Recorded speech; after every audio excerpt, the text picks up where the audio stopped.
Well, hey, good evening, everybody. Nice to be with you. My name is Howard Olson. I'm here in Vancouver, and I see that we've got a great crowd tonight from all corners of the planet. I see some of our friends from Australia have made it, and I see all corners of North America. So to all of you, I wish you a good evening or perhaps even a good morning, depending on where it might be that you're dialed in from. Anyway, I've got a great presentation lined up for you here, and actually what I believe to be a very urgent presentation. Let me ask you a question. If I were to say to you that all is well with the world, how would you respond to that? Would you agree with me, or would you think I'm nuts that all is not well with the world? I mean, I don't think we need to look very far, and we feel these undercurrents of trouble. And you know, the grip of 2007, 2008 has never really quite left us. Well, tonight I want to make sense of all of this.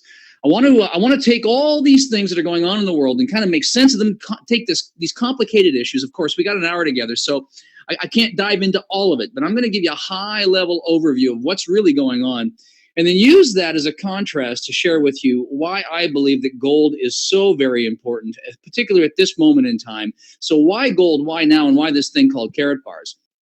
But more importantly, I'm going to share with you what I honestly believe is the most powerful financial literacy program in existence today. And I'm going to show you how you can actually get paid in both cash and gold for showing others a better way to save. So it's really a brilliant thing. We're going to show you how to take some of your existing spending habits, turn them into savings habits, and then get paid in both cash and gold for just simply sharing that forward. But I'm getting a little bit ahead of myself here. I want to take you back to school real quick. And remember grade school? Remember grade 1, 2, 3, and learning the 3 R's, reading, writing, and arithmetic? Remember them? All right, so we learned the 3 R's. My question for you is, who taught you about money? And if you're like most people in the live audiences, live presentations that I make, you're probably going, well, no one taught me about money. Actually, not entirely true. I want you to remember graduating from high school, and then you were presented with your credit card application, and I just see some things going on in the chat room. I'm just going to check this real quick, and I'm going to be taking questions at the end of the presentation. So just if you got questions, I want you to write them down, save to the end, and we're going to open up the lines, and we'll have an opportunity for all of that. Hey, Joby Gay, good to see you here. Nice to have you. Anyway, but remember, listen, I want to take you, so you got your first credit card, right? Okay, you graduated from high school, maybe on the cusp of your first job, you got a credit card, and then you learned how to get a credit limit increase, right? So that was pretty good. You were told how that would be good for your credit rating, and so you got your credit limit increase, and then you got your first student loan, and then we got a car loan. And then, maybe we graduated from university or college or whatever that might happen to be, and we got our first real job, and then we learned how to get a mortgage. And then we learned how to maybe get a business loan, and then we learned how to actually borrow money to put into our retirement savings accounts. Listen, think about this. Our entire lives, we have been taught about money by the private for-profit corporations called banks that have a vested interest in selling us their debt instruments, which are their for-profit products. Now, I want you to hang on to that word debt, because that word debt is going to be pervasive through this there's a common theme here, and you're going to see it over and over and over again. I want to ask you another question. All right. When you think about most North Americans or Australians, Canadians, Americans, in a really general sense, when you think of the average person, do you think they have a plan to get themselves out of debt and have the ability to retire in the next 3 to 5 years? What do you think? You're probably shaking your head going, no, I don't think they do. Well, let me ask you another question. Do you? And even if you do, how is that plan actually working for you? You see, I've asked that question tens of thousands of times in the last decade, and the answer that typically comes back is probably very similar to what you're thinking right now. And so if this is true for you or somebody I want to share with you why that is, why there's no shame in it, how it's actually kind of not your fault, how we got here, but more importantly, what we can do about it. Because folks, numbers don't lie. They'll always tell us the truth as long as we look at the right numbers, non-doctored numbers. So I took a snapshot of, typical things going into a typical home in a typical week, milk, bread, eggs, beef, chicken, fish, that kind of stuff. Took a snapshot, looked at it over 20 years, 15 years, 10 years. You know what we discovered? A loaf of bread has gone up 959%. Movie tickets are up 483%. Housing is back to, pre-2008 levels at 1,100% in many markets. Here in Vancouver, we're up 35% just on the year. Okay, postage stamps. Now that's a small spend, but it's 800% increase, and 800% is 800%. And milk has gone up 257%. So let me ask you this. Have you seen a 250 to 1,000% increase in the wages that you can bring home in the past decade? I don't think so. I sure haven't. And when I ask that question live, no matter who I ask, everybody goes, nope, not me. Well, and that's exactly the problem. You see, the government keeps telling us that inflation's in check, that we actually don't have any inflation.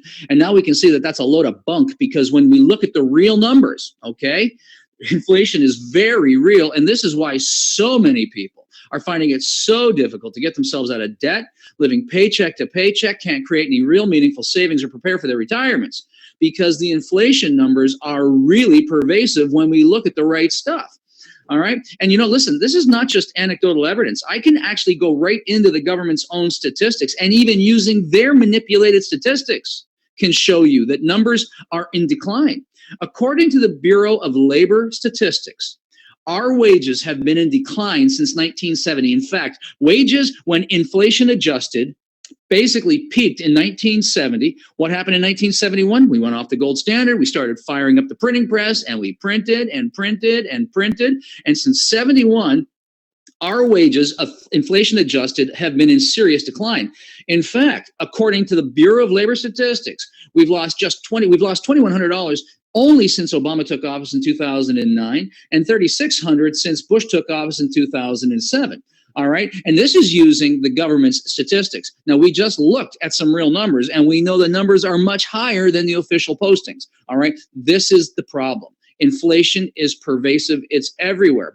Now, I want to talk about this thing called inflation for just a minute. Okay. Because inflation, most people believe, is an increase in the price of goods. And I would like to propose to you that inflation is not an increase in the price of goods.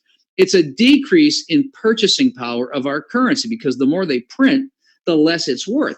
And so the more they print, the less it's worth. It buys you less, which is why the price rises.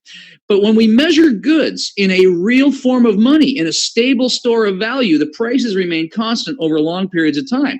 I want to use a man's suit here, okay? Because not because there's a gender bias, but simply because we can track it over 2,000 years. Now, I can go into any biblical or historical text, and I know the suit of the day 2,000 years ago was actually a fine toga, a fine robe, okay? A toga and a robe, a handcrafted leather belt, and a pair of nice leather sandals. And you know what the price of that outfit was? It was 1 ounce of gold. You wanted that complete outfit? It was 1 ounce of gold, 1 gold coin. Now, fast forward up to 1960. They're not wearing togas anymore. Now we're into suits and ties, so a blazer and a pair of slacks, a shirt, a tie, a handcrafted leather belt, and a pair of nice leather shoes. Do you know what the price of gold in 1960 was? I do. It was $35. And you know what the price of that outfit was in 1960? $35.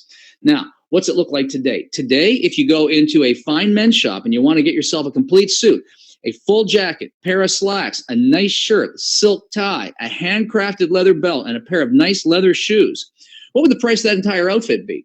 Do you know what the price of gold is today? Well, it's been hovering between $1,200 and $1,300. Let's cut it up the middle, call it $1,250. You know what the price of that outfit would be today? Roughly $1,250. 1 ounce of gold, 1 gold coin. And what I'd like to propose to you is that the price of that outfit hasn't changed one bit in 2,000 years.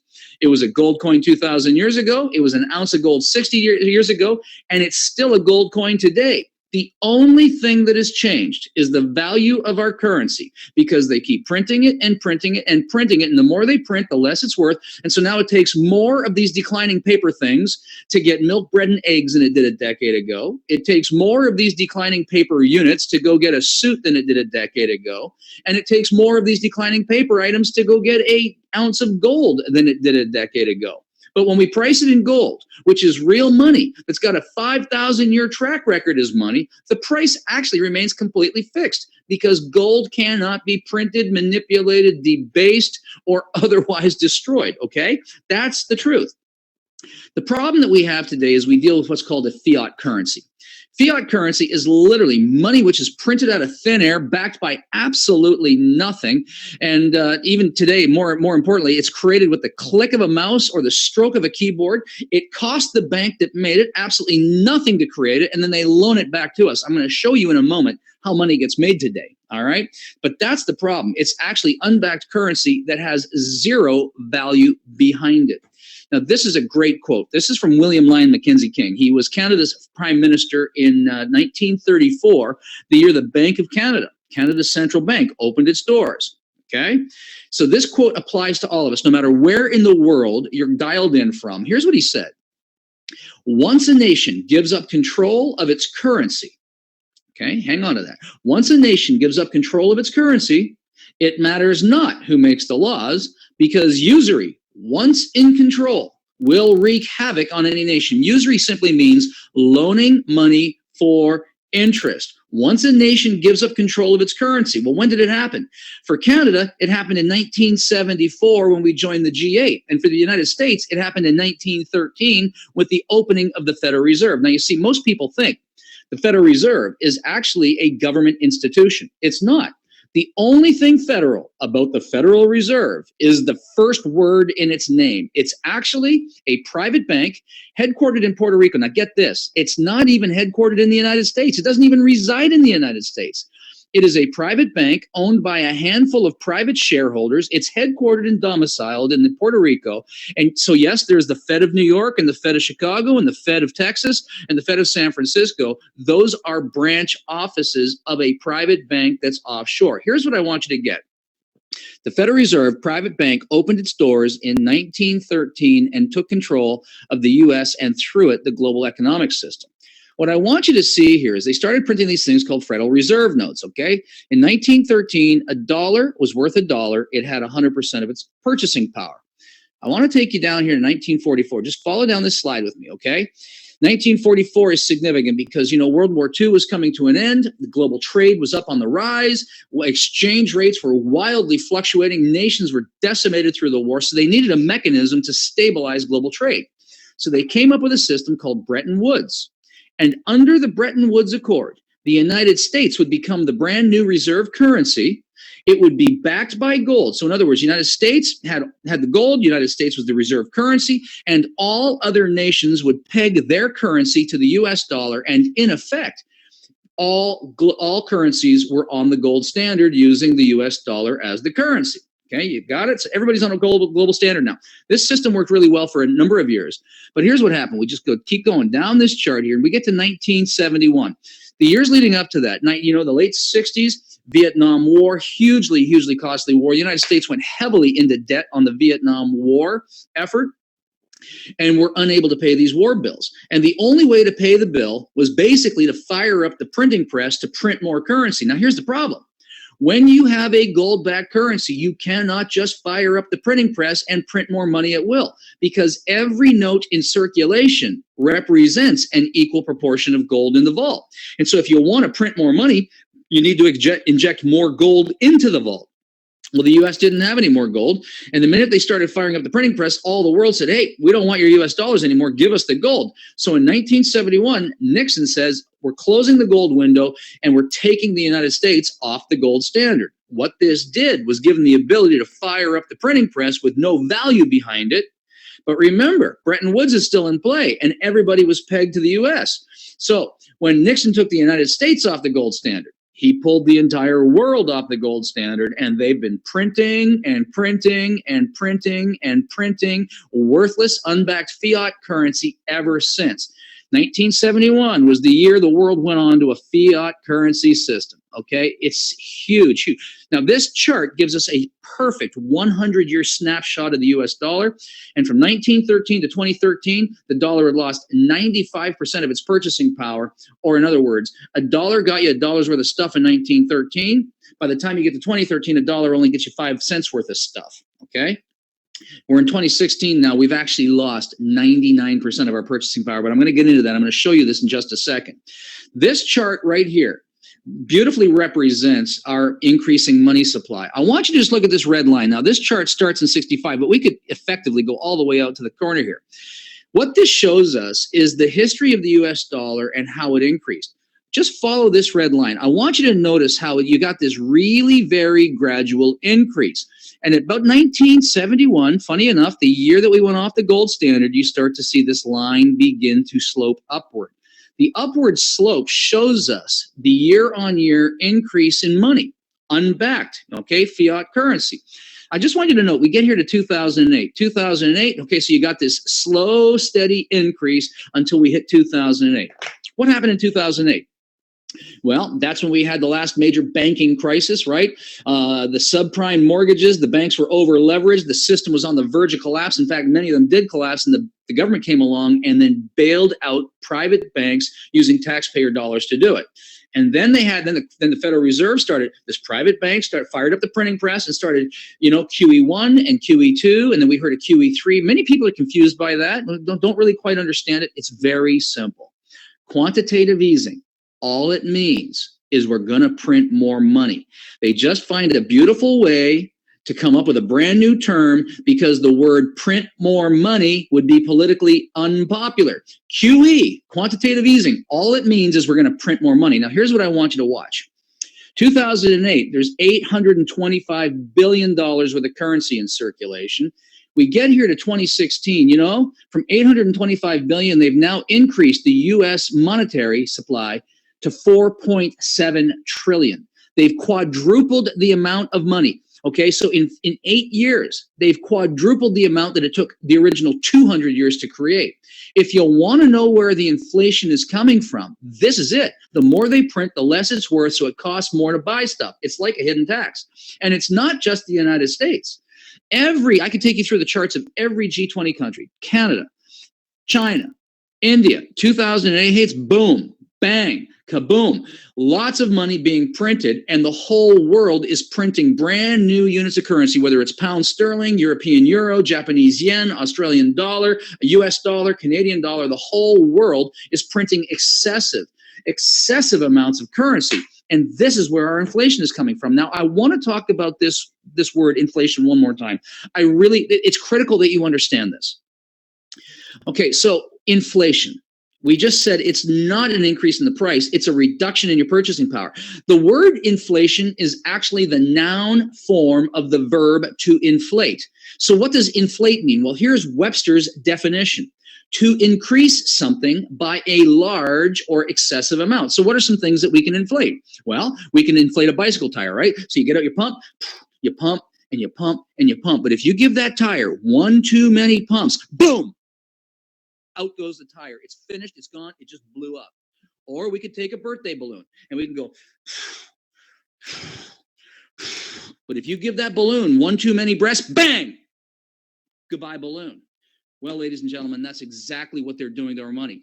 When they talk about inflation, they're talking about increasing the amount of currency. And the amount of currency that they increase, the less it's worth. That's what inflation is. And that's what's happening right before our eyes. And it's really simple to understand it once we understand some of these simple terms. That's what's going on here. Do you know that today, the United States creates $1 trillion of brand new debt every single year, okay? Debt every single year. That's $3 billion a day. Now, I want to explain to you how this works. You want to know how money gets printed? It's really simple. Now, I just finished telling you that the Federal Reserve is a private bank. It's not a government institution, okay? So basically, it's not the government. But the government does have a department. It's called the Treasury Department, which is a federal government institution. So here's what happens. The government says, we need more money. So they go to the Treasury Department, they say, issue a bunch of bonds. Now, we've heard of the bond market and we've heard of the Treasury bill market, okay? Very simple. So here's what happens. The government issues bonds and T-bills, which are nothing more than promises to pay in the future with interest, okay? So what is it? It's a debt.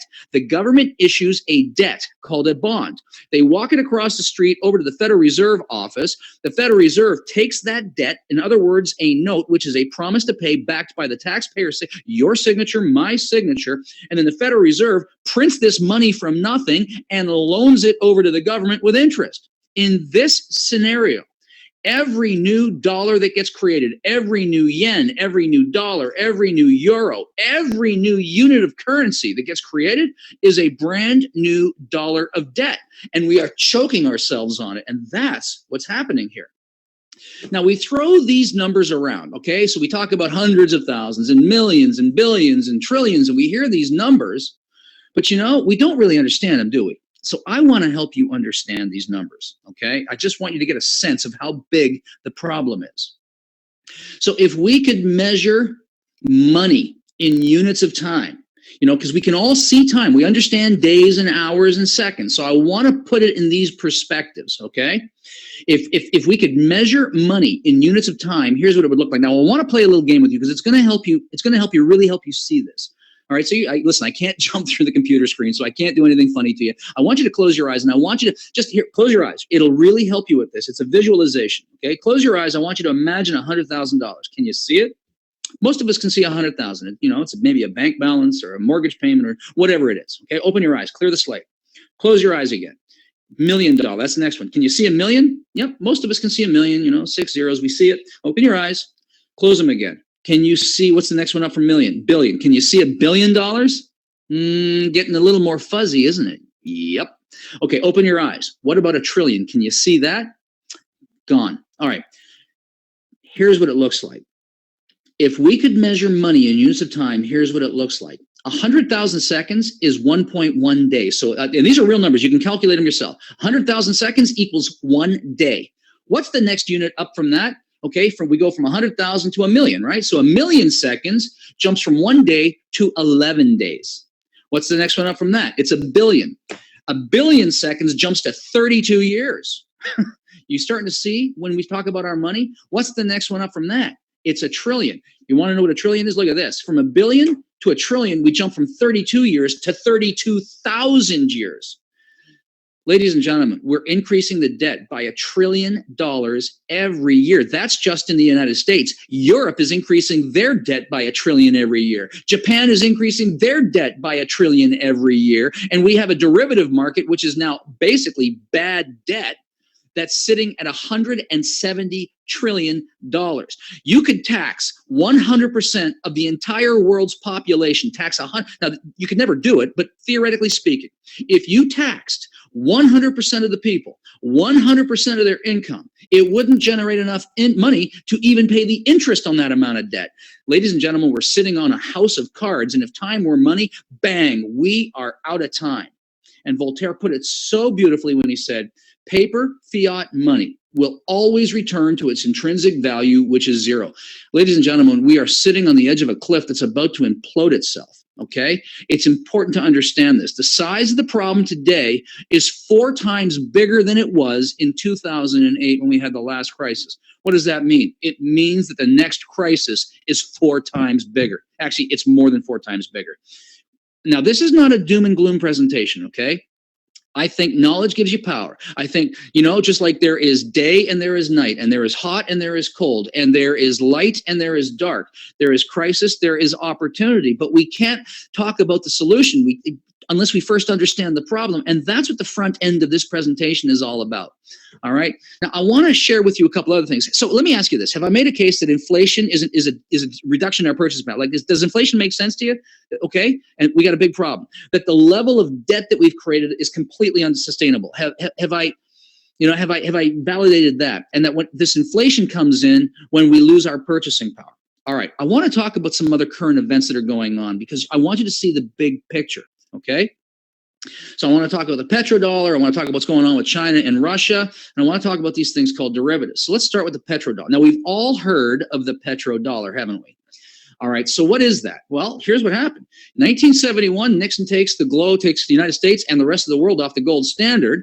And all of a sudden, listen, under Bretton Woods, the whole world had to use US dollars as the world's reserve currency. So I see some people raising their hand through this presentation.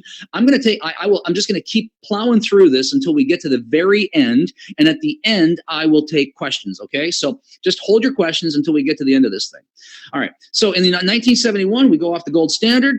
Okay, demand for US dollars begins to drop. The States is printing off these dollars and there's no place for these dollars to go. So they need a new reserve currency system. So here's what they did. OPEC stands for the Organization of Petroleum Exporting Countries. And Henry Kissinger and Nixon and the whole trade delegation went to the OPEC nations, Saudi Arabia, Qatar, Kuwait, Iran, Iraq, all of those guys, and basically said, here's what we want you to do. We want you to sell your oil to now these are the major exporters. We want you to sell your oil only in US dollars. To which they replied, well, why would we do that? Well, in exchange for you selling oil only in US dollars, We'll provide you with military cover. We'll put bases into your countries. We'll protect your oil fields so there'd be no cost, no military spend on your parts. We'll protect you. Good deal for the country. So they said, okay, we'll go along. And under which the petrodollar and OPEC was born. Now, here's what it looks like. Okay. Under the petrodollar system, every nation had to buy its oil in US dollars, but they all got their own currencies. All right. Now, the United States is not the only country that buys oil. Everybody buys oil, and the whole world was under massive development. Okay. So here's how it works.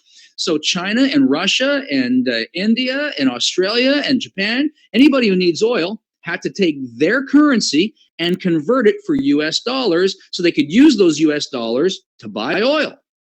What this did was, so as global demand for oil increased, it also increased global demand for US dollars, which meant that as the Federal Reserve fired up their printing press and printed and printed and printed and printed and printed and printed and printed, the United States was able to export their inflation to nations around the world.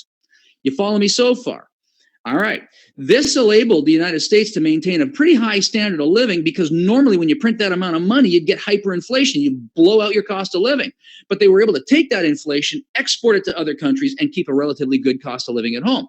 But here's what's going on now. All right. Now, first of all, I showed you how all this money printing has reduced the purchasing power. And there's a lot of bad loans sitting out there, okay? The second thing that's going on now, the globe is in a recession, so the global demand for oil is falling, which is reducing global demand for US dollars. We've also seen the price of oil fall from $100 a barrel to $40 a barrel, which also reduces the amount of these dollars that have to get exported around the globe. And the next thing that's happening is that the OPEC nations have said, you've printed way too many of these dollars. They're not worth anything anymore. They're all walking away from the petrodollar system. And just because you're not hearing it on CNBC or NBC or CBC or CNN doesn't mean it's not happening. And the entire petrodollar system is now beginning to fall apart. And all those OPEC nations and Syria and Iran and Iraq and Saudi Arabia and Qatar and Kuwait, they're selling their petroleum in non-US dollars. What does that mean? It means that they don't need the US dollars anymore that they're sitting on. So if you don't need them anymore, what happens to them? Well, they got to go back to the place they were created. In other words, they're coming home. And when that happens, and all of those dollars come back on shore, we're going to see massive increases in pricing, because there's going to be a flood of inflation to hit the shores. Okay, so that's part number one. It's a very, very scary thing, and it's very real, and it's happening right now, even as I make this presentation. The second thing that's going on, okay, because of all this massive money printing, there's a band of nations that got together they call themselves the BRICS. Brazil, Russia, India, China, and South Africa have said, I don't want to touch these US dollars anymore. They're not worth anything. So they have created their own trade alliances now. And they say, we will trade amongst ourselves using only our currencies, and we will no longer accept the US dollar as the world's reserve currency.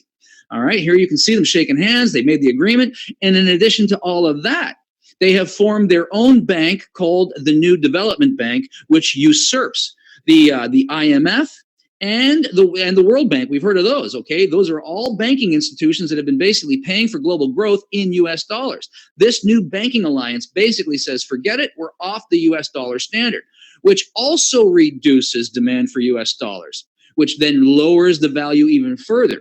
Ladies and gentlemen, we got a major problem coming on. Now, there's something else going on. China, for the last decade, has been very quietly, and now recently not so quietly, buying up massive quantities of gold. They've been buying roughly 2,000 tons of gold. A ton is 2,000 pounds. 2,000 pound lots of gold every single year. Why? Because gold is money, and they want to create the next world's reserve currency backed by gold, to go back to the place where we were before, where we had a stable money system. Now, this is not just a pipe dream. In fact, in November, just before Christmas, here's Christine Lagarde, the chairman of the IMF, the International Monetary Fund, came out and said, congratulations, China. You are now one of the main players. You are a reserve currency.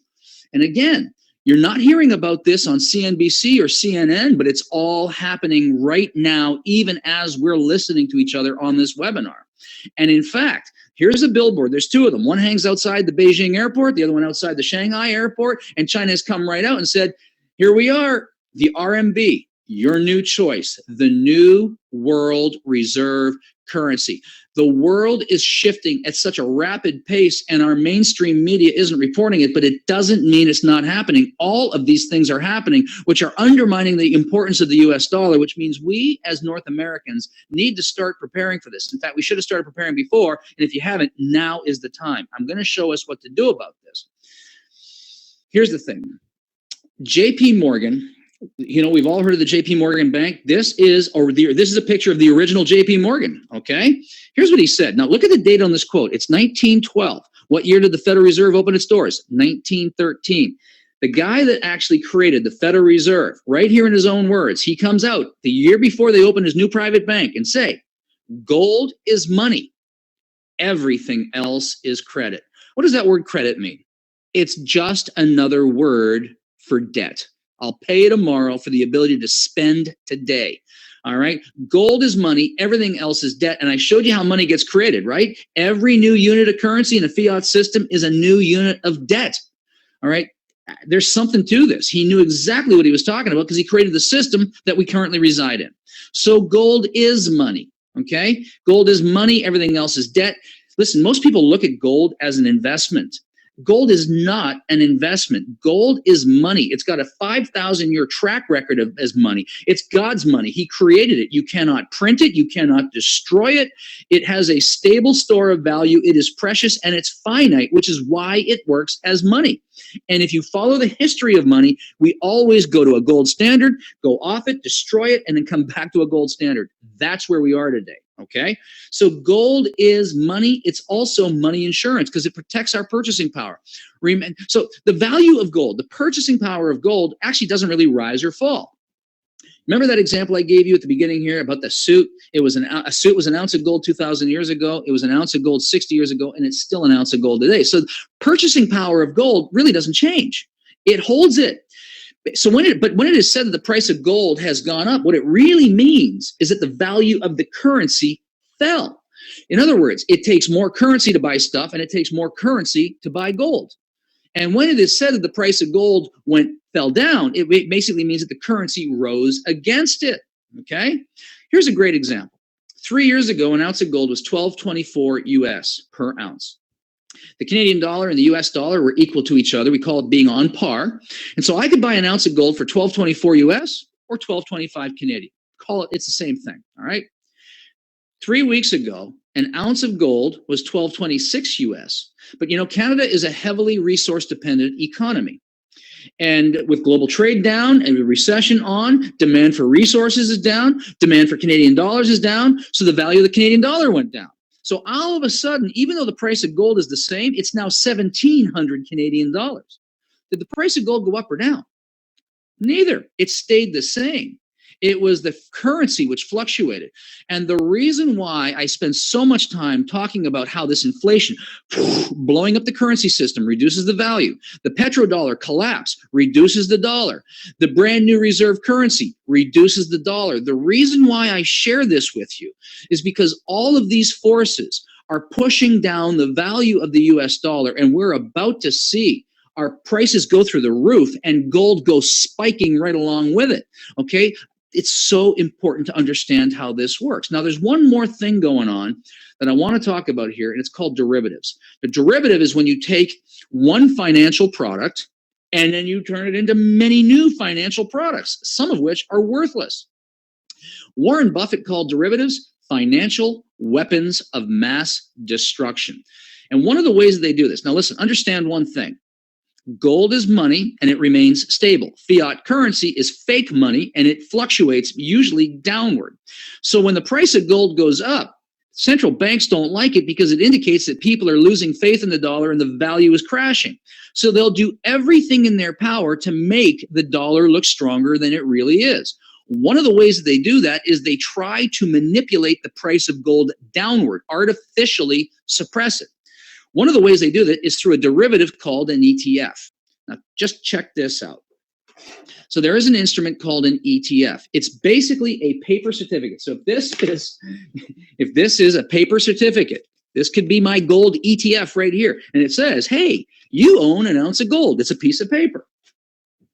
But you know, when I started making this presentation a year ago, there were 240 ETFs for every physical ounce of gold in existence, which basically meant for every 240 people that had one of these sheets of paper, only one of them actually had the gold, which basically meant that 239 were going to get nothing and only one was going to get the gold. It's basically fiat gold, okay? The dollar has been falling. The central banks have been flooding the market with these things called ETFs to artificially make the price of gold appear smaller, all right? Today, as of 2 weeks ago, there are now 542 of these ETFs against each physical ounce of gold. And the reason why this system can last is because most people do it on a trade basis. They buy the ETF, they sell the ETF, and they settle out in cash.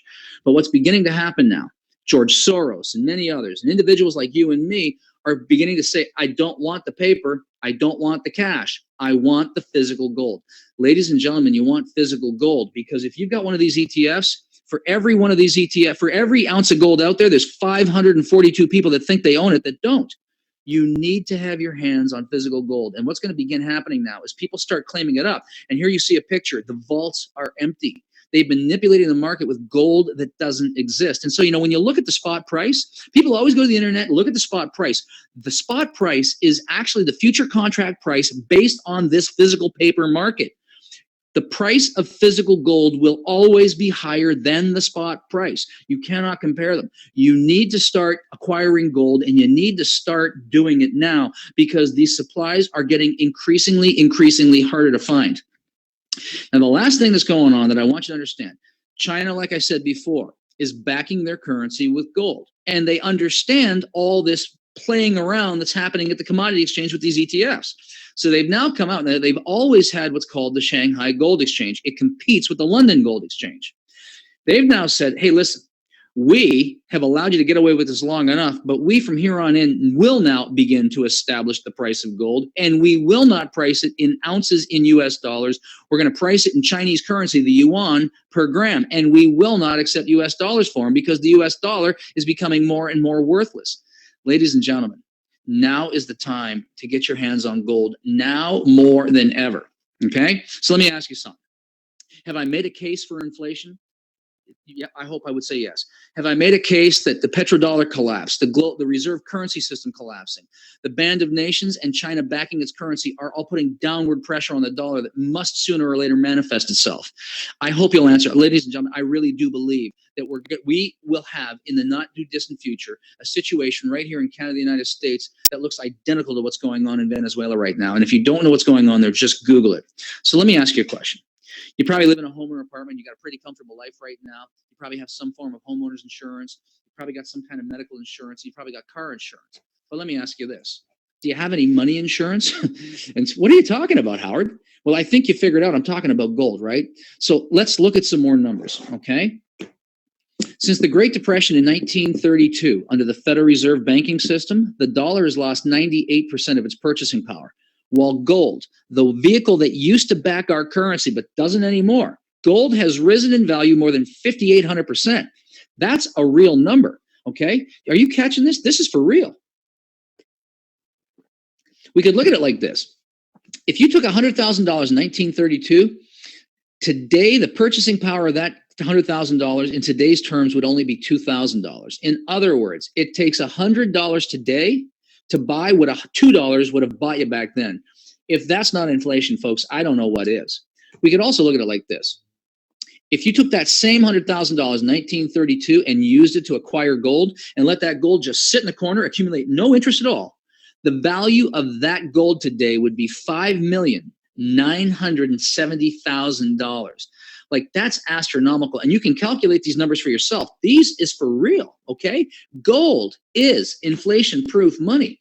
And everything we read and hear, all the experts basically recommend get your hands on gold. We've all heard it. We all know it. We all sense it. So why don't we? Well, there's a couple problems with it. First of all, it's unaffordable. You know, we've already established that most people are stretched out, financially stretched out. So at $1,200 to $1,300, most of us don't have a spare $1,200 to go get an ounce of gold at a time to create any meaningful savings, so we don't even bother starting. We're intimidated by it. Secondly, it's inaccessible. A lot of people are like, where do I find it? How do I get it? How do I keep it safe? And last but not least, I mean, it's difficult to use in its current form. I mean, here's an ounce of gold here. I can't just go down to the gas station, the grocery store, give them one of these things for a loaf of bread, and then expect to get change in return. The current system just doesn't work this way. Clearly, gold holds its value and its money, but we need to get it into a more usable format. And that's what this is all about. I want to introduce you to this company called Karatbars. So, what they've done, Karatbars is established in 2008 in Stuttgart, Germany by an incredible visionary named Harold Zeitz, who watched his wealthy clients all accumulating massive stores of gold while the everyday citizen wasn't. He set out to create a company that would equalize, democratize the ownership of gold and allow everyday people, put gold in the hands of the masses, millions of people around the world, by producing it in smaller, more affordable, and transactable sizes. So instead of producing gold bars, real gold bars, in ounce size forms, he produces it in 1 gram, 2.5 gram, and 5 gram increments. And now we even have 1/10 of a gram and 2/10 of a gram. So look at it like this. When I think of a 1/10 of a gram, that's like my $5 bill. 2/10 of a gram, that's like my $10 bill. A gram, that's my $50 bill. 2 grams, that's my $100 bill. A 5 gram, that's like my $400 bill. So my $500 bill. We have a complete complement, but we can all afford to get our hands on it. So let me talk about the product just a little bit here. People look at it, so that you see the picture of the Karatbar here. Here's one in my hand. People say, well, what is that, just a gold certificate? Nope. What you see here in the center right here, that is pure 24 karat 999 pure gold bullion produced in an LBMA accredited refinery. Now, what is that? The LBMA is the London Bullion Market Association, and they're the governing body that oversee not only global gold trade, but also they're the ones that accredit the refineries that produce consistently the purest form of gold that's actually held by the central banks in bullion, brick, or recognized bar format, okay? So the central banks will only hold gold stamped from a good delivery refinery. So if there's a couple hundred refineries on the planet, there's only a handful on the good delivery list.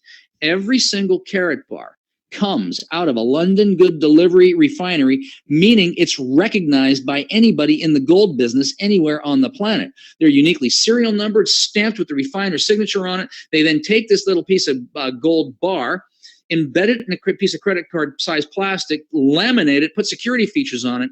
And that's important because as long as that seal is never broken, it's an assurance to the future buyer that the purity is the same when you sell it as it was when you acquired it, which means you're always going to get your value out of it. You don't have any hassle trying to liquidate it. So there's more going on here, but that's enough for the purpose of this discussion. So at this point, people say, well, what are you selling? Absolutely nothing. All we're doing here, Karatbars has created a system where any person on the planet in over 123 countries around the world can go and open for themselves a free gold savings account. Yep, you heard me say it, a free gold savings account. Just like you go down to the bank and you open up a savings account, doesn't really cost you anything. You open the account and then you can put money into it. Here, you can do the same thing. You open up a free account and you put money into it, but when you put money into it, you start saving in gold. And as you're saving this gold, Karatbars says, do you want us to ship it to you, or would you like us to hold it in the vault for you so you can take physical delivery of it? And so this is just a gold savings program because gold holds its value, it's inflation proof. And so we take, let's say a gram of gold is $60. We take $60 a week, throw it into that account. Some people say, listen, I got $50,000. What do I do with it? Take your $50,000 and put it into gold now before the value of the currency goes down any further. Some people say, well, listen, I can only do $50 a week. Then put $50 a week into your account. In frequencies and in amounts, it's all self-directed, just like any other savings account. You put what you can, when you can, into that account and inflation-proof yourself. And you save, and you save, and you save.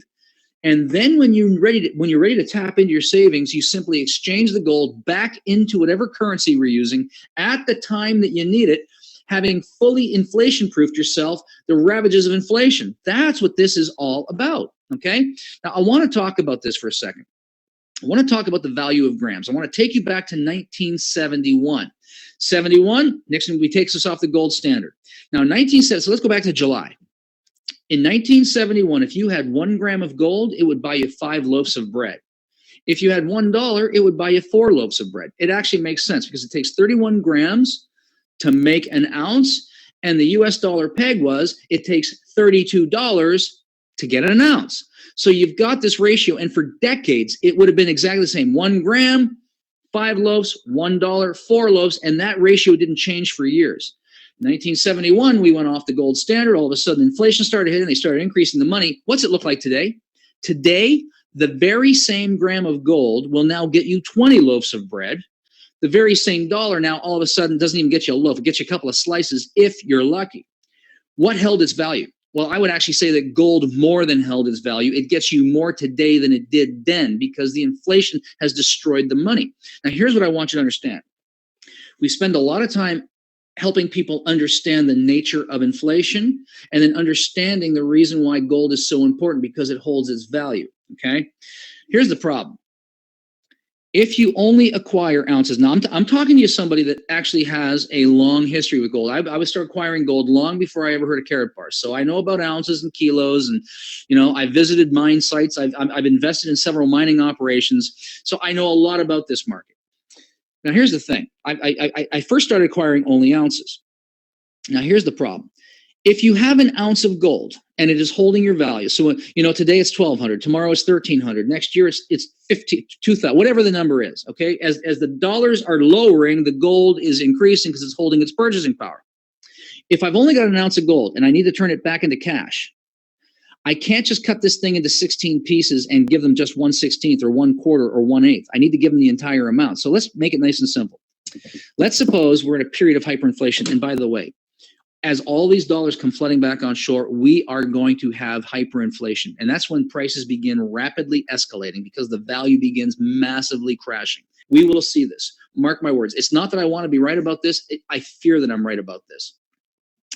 If you only have an ounce, so let's say I convert this into $1,200 and I need to go get some groceries and I need some milk and some bread and some eggs. So these are all perishable items. So I can't go buy $1,200 worth because by the time I consume, they've already gone bad. So I only need, a basket of this stuff. All right, so let's just say that I convert this into $1,200. I go and spend $2 on groceries. That puts $1,000 worth of unspent currency in my pocket, but we're in a period of hyperinflation, which basically means the price has doubled again a couple days from now.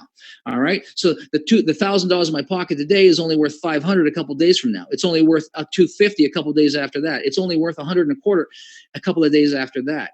All right, inflation is eating it. The beautiful thing about these little grams, as the value of the currency drops, as the prices go up, the value of the gold also goes up. So this gram will get me 20 loaves of bread today. It'll get me 20 loaves of bread tomorrow. Now you don't need 20 loaves, but it'll get me a basket of groceries today. It got me a basket of groceries 10 years from now, and it gets me a basket of groceries 10 years from now. The beautiful thing is, once I understood this, I said, I don't want to get ounces. I want to get my hands on as many of these grams as I can because now I can spend them as I need them and not have to convert large quantities and put currency in my pocket that is going down the very second I put my hands on it. This is small, inflation-proof, spendable units. And I can't stress this strongly enough. You want to get your hands on as many grams as you humanly can. Get as much as you can, as often as you can. Now, here's what Alan Greenspan said. We know who he is, right? Former chair of the Federal Reserve. He's the one that started all the bail-ins, all the QE programs. Here's what he said. He who owns gold owns money. We heard it from the first central banker, J.P. Morgan. We're hearing it from the next central banker, Alan Greenspan. He who owns gold owns money. Now, catch this. In the absence of gold, there is no way to protect your savings from confiscation through inflation. Confiscation through inflation. Think about it. If you put $1,000 in the bank today and you just leave it there for 5 years and you pull it out 5 years from now, will the $1,000 buy you more or buy you less 5 years from now than it does today? And I think we'd all answer it's going to buy less. That's what it means to have your money confiscated through inflation. Gold protects you from that because the value of it doesn't go down. So we're in the gold savings business. And I just want to take you through this very quickly. Okay. What if you saved, we all believe that saving money is an important thing to do, but as we save, inflation is stealing it. But what if we put $300 a month into a savings account? We did it for 20 years. At the end of 20 years, you would have saved $72,000. $300 a month, by the way, is about $60 a week, $65 a week. It's about $1 a week. Okay. But $300 a month goes into a savings account. At the end of 20 years, $72,000 went in. Unfortunately, because of inflation, That 72,000 in today's terms only buys you 56,000 worth. In other words, you've lost $16,000 worth of purchasing power over the course of 20 years. What if you still moved $300 a month into an account, into a savings account, but you moved it into a gold-based account? Well, over 20 years, you still put $72,000 aside. However, it's now set aside in gold, and the value of that gold accumulated over time today is worth $236,000, a net increase of 164. Now, when you think about this and you understand the nature of inflation now, can you see the implications of saving in gold toward your retirement or your kids' education or just buying your groceries 5 years from now? I certainly could. And I know what I've decided to do. So let me ask you this. How would you rather save? In this toilet paper money or in a real store of value that will not devalue to zero over time? Well, I'm just going to let you come to your own conclusion, and I hope you're coming to the right one. All right. So that's really what this is all about. Okay. Now, if all we had was a gold savings program, it would be enough. I would do this night and day, helping people understand the nature of inflation and how to get ready for what's coming. Okay. By the way, if every major earthquake has a tremor that precedes it, 2008 was the tremor. Man, the big earthquake is coming. Okay. I really believe this. This is why I do this. And if all we had was a gold savings program, I would do this night and day for anybody who would listen, because I want to help them get ready for this. You need gold. You need gold. And if that's all we had, it'd be perfect. But what if we could show you how to actually start accumulating and acquiring gold out of a system with no out-of-pocket expense and have it actually paid for by the very same system? If that's you, this part is for you. Or if you wanted to create, an additional income stream, okay, a part-time, spare time, or even maybe full-time income stream, let me show you how this works. Because listen, we love our customers. We got lots of people that say, I don't want the business part. I just want to save gold. Perfect. Set up an account, get as much as you can, as often as you can. But if you'd like to earn income and actually get your gold paid for by a system, pay attention to this. This is for you now.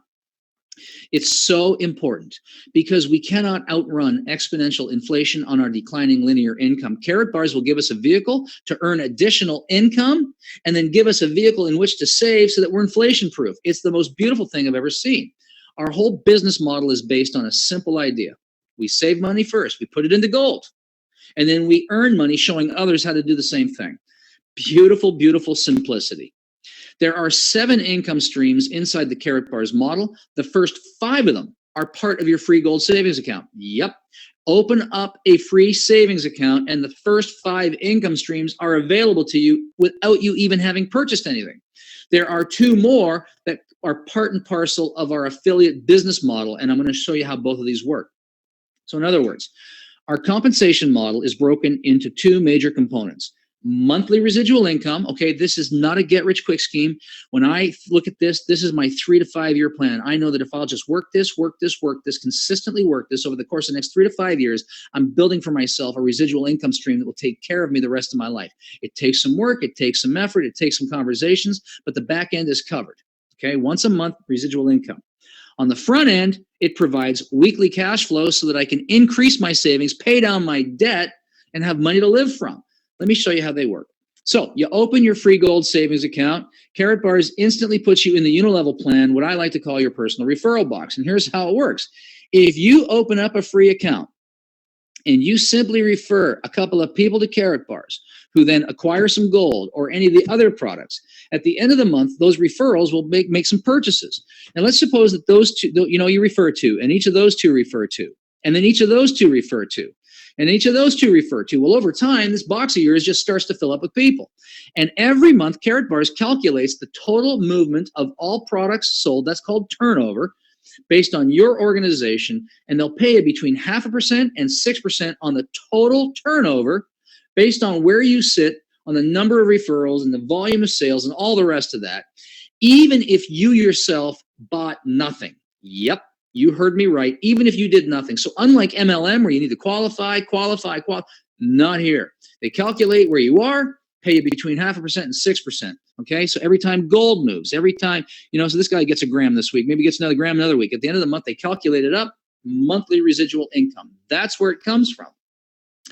On the second part of the comp plan is what we call our dual team affiliate system. And this is for people that want to become, full-fledged business partners. It requires the acquisition of one of our business licenses, and I'm going to show you how they work. But all we're going to do here, in addition to the residual, we're going to take all the same people that went into your referral box, and we're going to structure them into 2 teams. So same people, same transactions, but 2 more income streams. Here's how it works. To participate in the dual team plan, you need to acquire one of the Karatbars business licenses. There's 4 licenses. The license you pick determines the income you make. So unlike MLM, where you got to qualify every month and requalify, not here. Pick a package, determine your income level. All right. So we call them packages because each of these business licenses, it's a one-time acquisition. And each of these licenses is packaged up with different amounts of gold and sample products and marketing materials. All right, so here you see the 4 packages. You acquire it once. There's 2 ways to get one. You can earn it in our double income program. Ask whoever brought you onto the call about double income, and we'll get it explained for you. Or you can do what the majority of us do. We just fast track and say, listen, I'm just going to buy one of these things. So there's 4 packages: bronze, silver, gold, and VIP. You see they all got a different price tag on it, but they've all got different levels of income. Okay? 5% for a bronze, 20% if you're a VIP. Same transaction, just a higher amount. I went, wait a minute, that's a 400% difference. Let me show you how this works. So let's suppose you decided to become a business partner. You become an affiliate. And you go off and do some referring now, and your partner looks at this and says, well, I love gold, I love residual income, and they decide to get this VIP package. Here's how it works. They bought the VIP package. If you were a bronze, you got 100 euros. If you were a gold, you got 300 euros. If you were also a VIP, you got 400. Same transaction. I looked at that and I go, wait a minute, I can get 100 or I can get 400 on the same transaction. They go, yep. Well, why? I want to maximize my earnings. So it's a one-time acquisition of that business license. You never have to renew it. And for me, it just made sense. But we say get in where you fit in. And if you need the gold package, for example, you can upgrade later, or you can upgrade later. You can upgrade it whichever way you want. So that comes in. That's a payment straight to you. You don't share it with anybody. Thanks for building the network. The second income stream is what's called a team cycle bonus. And this rewards team building and we come together and we help each other. So the entire group helps each other through these cycle bonuses. It's all based on the accumulation of units. And people, what are units? Well, they're just a representation of profit margin on each product. Okay. And as the products are moving, profit sharing goes back into the field. Units help us track it. So every time gold moves, units, a gram of gold, people are buying a gram every week. Units are moving. People are buying business package. Units are moving. Every time you accumulate 75 of these units, where 50 come from one team and 25 from the other, in any combination, you get one of these cycle payouts. The payout you get is based on the package you have. If you're a bronze, you get 10. If you're a VIP, you get 80. And I went, wait a minute, it's the same 75. They go, yep. All right, let me show you in real terms how this works. So here you are. You said, okay, I want to become a business partner. I want to maximize. I want the monthly income and I want the weekly income. So you become an affiliate.